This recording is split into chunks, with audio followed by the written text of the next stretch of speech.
पिछली सरकारों ने रुचि ली होती तो कुशीनगर का नौजवान पलायन नहीं करता। आज मैं कहता हूं, जब यूपी पुलिस की भर्ती होती है, उत्तर प्रदेश में पब्लिक सर्विस कमीशन की कोई परीक्षा होती है, परिणाम आता है और मैं नियुक्ति पत्र देता हूं लखनऊ में, तो मुझे प्रसन्नता होती है कि कुशीनगर का नौजवान भी नियुक्ति पत्र प्राप्त करता है।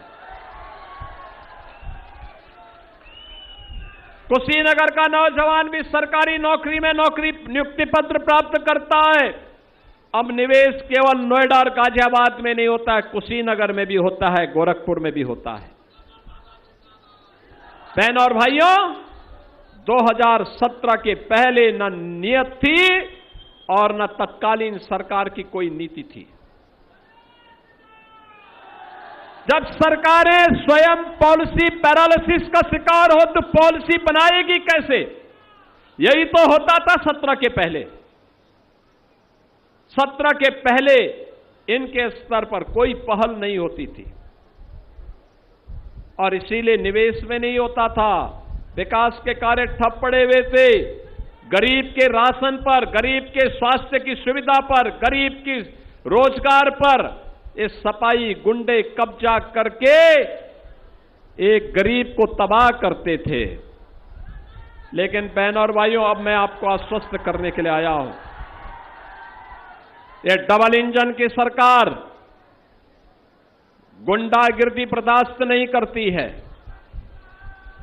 आपने देखा होगा, पर्व के पहले होने वाले उत्सव में अगर कोई रंग में भंग करने का काम करता है और उपद्रव पैदा करने का कार्य करता है तो उपद्रवी से कायदे से निपटती है, बहुत कायदे से।